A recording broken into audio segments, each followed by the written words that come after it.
for pulse trade and industry. Talks with DMCC and Dubai Gold Commodity Exchange are well underway to create an international platform for the pulse futures. CSILS is in talks with Food and Agriculture Organization to declare 2016 as the International Year of Pulse. We have the support of Turkish and Canadian governments, and I urge to throw the support of Indian government behind this noble cause, and I request and thank well in advance from Mr. Agarwal for the support.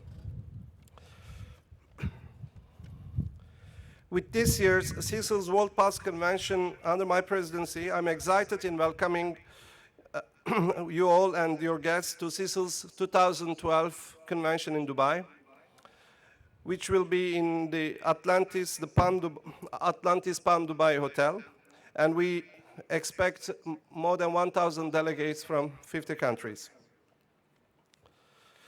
And since we have a booth here during this conference, for those who couldn't register online, you can have an on-site registration with CSIL staff. As the global confederation of the pulse industry, CSIL stands for all that is important to the pulse trade. Your continued support and commitment has allowed us to grow and move forward with a common vision on how pulses play and will continue to play a critical role on the planet today and the future of its people. I wish you all a very successful and a happy inaugural National Convention on Pulses in India, and look forward to seeing you all in Dubai. Thank you very much. That was the President CSILS, Mr. Hakan Bhai Chichi. Thank you, sir, for your presence here. And you, of course, have the wholehearted support of the forum. Ladies and gentlemen, it's now time to welcome a very distinguished gentleman who was, of course, introduced by the President. After a long innings, he is now the Chairman and Independent Director, MCX. Please put your hands together for Mr. Venkatachari. May we please request him to say a few words.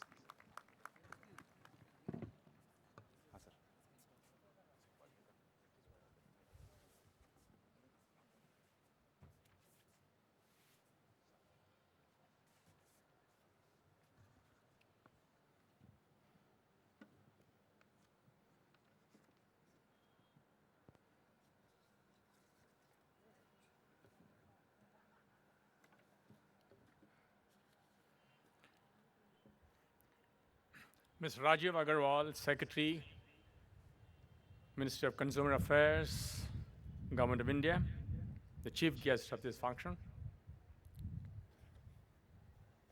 Mr. Hakan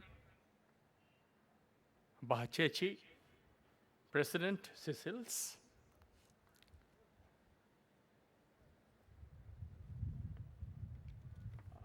Mr. Praveen Dongre, President of the India Pulses and Grains Association. My colleague, Mr. Jignesh Shah, Founder Chairman and Managing Director of the FT Group of Companies and Vice Chairman MCX. Mr. Mahesh Patel, Mr. Bimal Kothari,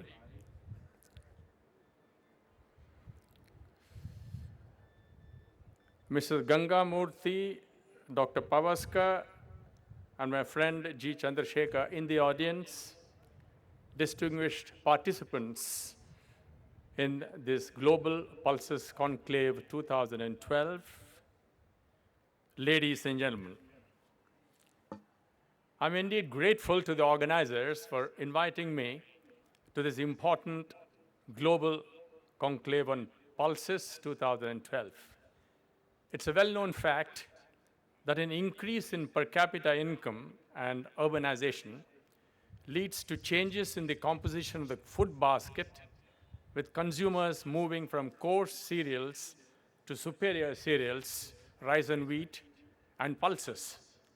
This would particularly be true in the case of very poor consumers, if such consumers on the margin of existence, say in a state like Andhra Pradesh in India, were eating kanji or porridge previously.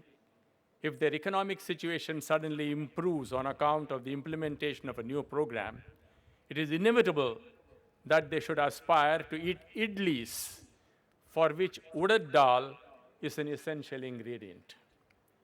A large proportion of the Indian population is vegetarian, and pulses are an important source of protein in the daily diet, as they have as much as 18 to 25% protein in them. Just as significant for India, pulses happen to be one of the most economical sources of protein for human beings.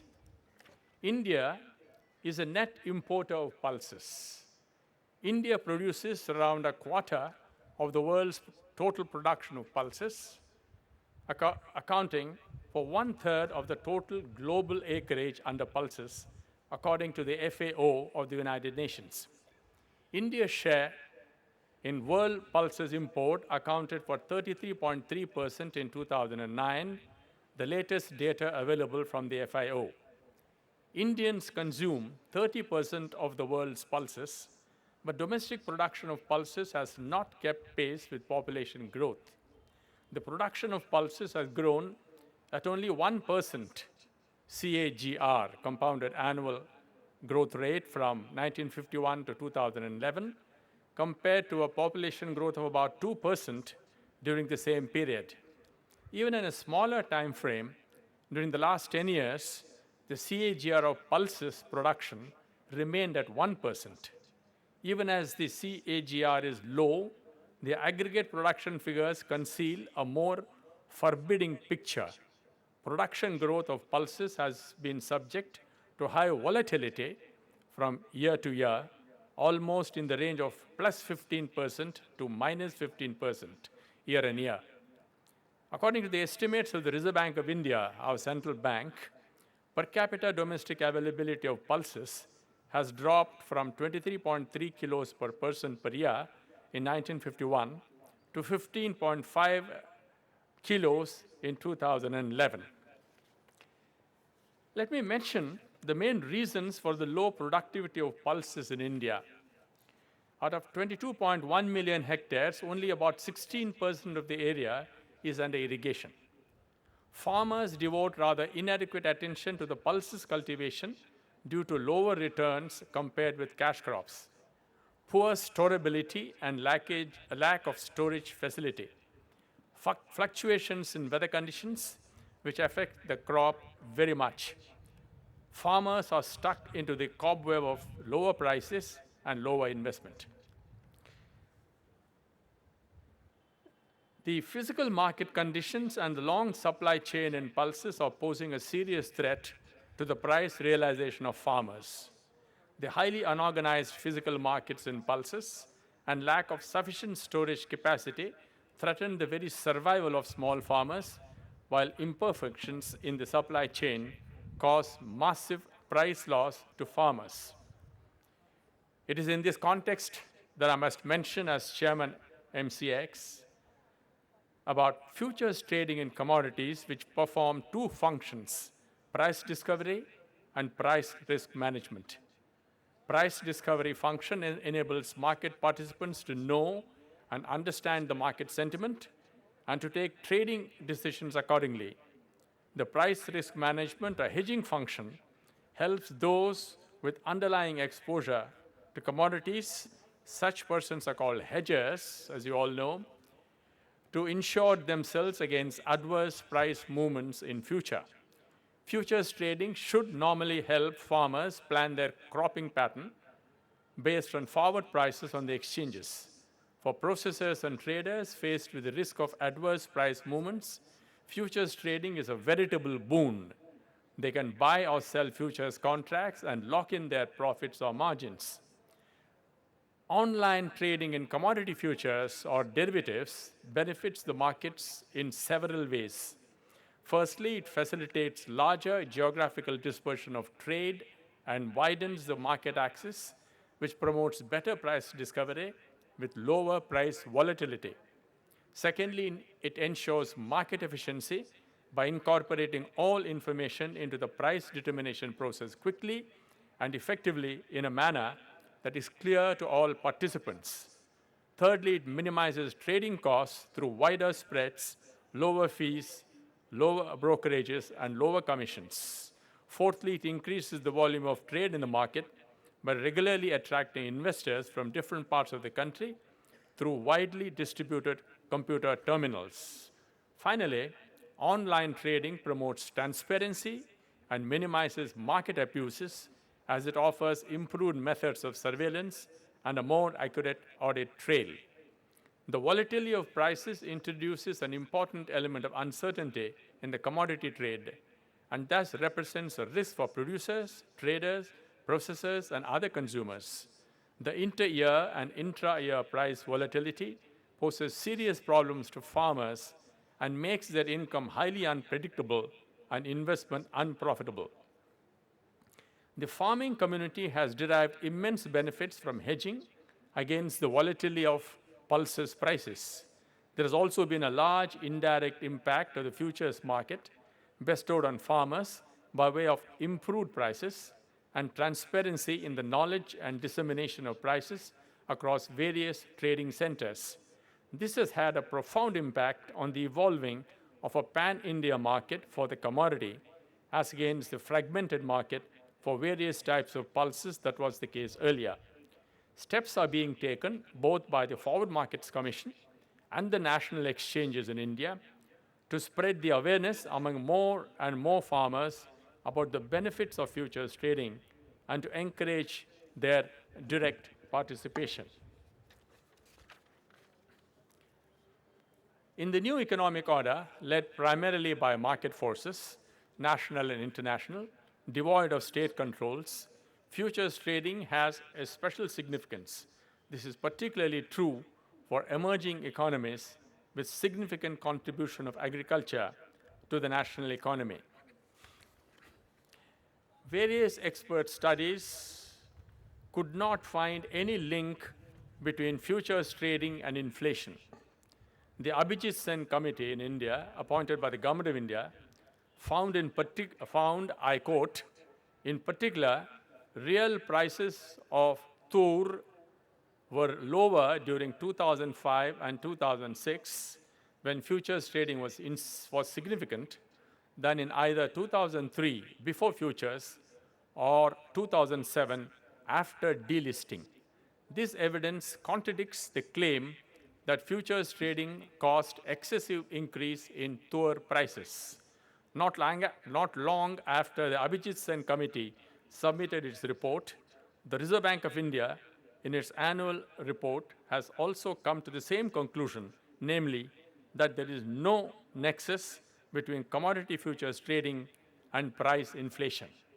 The following information on pulses shows that tur and udad prices were near perfectly discovered by the futures market. At the time of delisting of tur in January 2007, futures prices were in contango. That is, futures prices of January contract were lower than that of February contract, which in turn was lower than the March contract. Thus, the futures market was predicting a rise in the price going forward due to a fundamental economic factor, the impending supply shortage. At the time of delisting of udad in January 2007, futures prices were in backwardation. That is, futures prices of January contract was higher than that of February contract, which in turn was higher than the March contract. This was indeed found to be true going forward. Thus, the futures market was merely a signal for future prices of commodities, including udad and tur. By delisting futures trading, the market lost an important source of price signal. More importantly, prices of tur and udad continued to be volatile and continued to rise even after they were delisted. This clearly shows that futures trading cannot be held responsible for price rise. I would like to end by making an earnest request to the Government of India that in view of these empirical facts, they should see their way to allow the resumption of futures trading in tur and udad for the benefit of stakeholders at the earliest.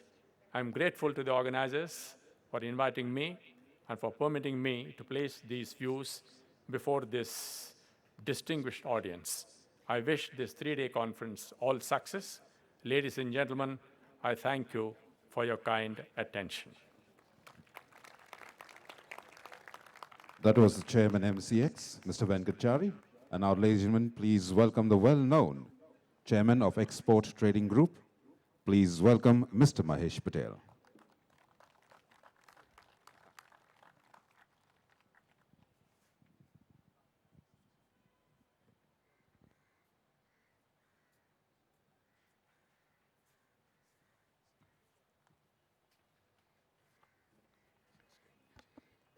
Yeah, okay, thank you. Thank you. Good evening. The Honorable Chief Guest, Mr. Rajiv Agarwal, IAS Secretary, Department of Consumer Affairs, Your Excellency, Dr. Chrissy Muhogo, the High Commissioner of Malawi, Mr. Praveen Dongre, President, Indian Pulses and Grain Association, Mr. Kothari, the Vice President of Grain Association, Mr. Hakan, my good friend from Cecil President, Chairman MCX, Venkat Chari, Vice Chairman, my good friend Jignesh Shah. I feel especially honored in being accorded this opportunity to address the Global Pulses Conclave 2012 and wish to add my warm welcome to all of you. Pulses are the most important source of vegetable protein and integral part of the Indian and global diet. Today, the pulses market is in excess of over $100 billion. The Indian subcontinent is the largest consumer of pulses in the world, with demand far outstripping domestic supply.